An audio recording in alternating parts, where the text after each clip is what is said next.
ପାଠ 22 ୱିକେଟ୍ ଉଡ଼ିଗଲା। ୱାସିମ ଓ କନୱାର ଦୁଇ ସାଙ୍ଗ। କନୱାର ବୁଲି ଆସିଥିଲା ୱାସିମ ଘରକୁ। ଚୁଲିରେ ତାୱା ବସାଇ ୱାସିମର ମା ଆମଲେଟ୍ କଲେ। ୱାସିମ ଓ କନୱାର ଖୁସିରେ ଖାଇଲେ। ଖାଇସାରି କନୱାର କହିଲା, ୱାସିମ ଚାଲ ବାହାରକୁ ଯିବା, ହାୱାରେ ବୁଲିବା, ପଡ଼ିଆରେ କ୍ରିକେଟ୍ ଖେଳିବା। ଦୁହେଁ ବ୍ୟାଟ୍ ଓ ୱିକେଟ୍ କାଠି ଧରି ବାହାରିଲେ।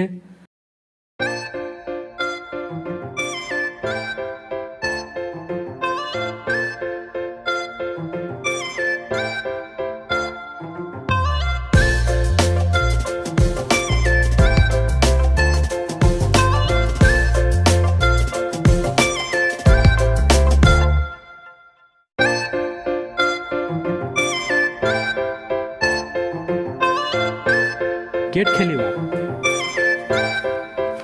ଦୁହେଁ ବ୍ୟାଟ୍ ଓ ୱିକେଟ୍ କାଠି ଧରି ବାହାରିଲେ। ପଡ଼ିଆରେ କନୱାର ବଲ୍ ଫିଙ୍ଗିଲା। ୱାସିମର ୱିକେଟ୍ରେ ବଲ୍ ବାଜିଲା। ୱିକେଟ୍ ପତ୍ର ପରି ଉଡ଼ିଗଲା ଉପରକୁ। ହାୱାରେ ଉଡ଼ୁଥାଏ ୱିକେଟ୍। ୱାସିମ ଓ କନୱାର କହିଲେ, ଖସିପଡ଼ ତଳକୁରେ ୱିକେଟ୍, ଆମେ ଦୁହେଁ ସାଙ୍ଗ ଖେଳିବି ଯେ କ୍ରିକେଟ୍।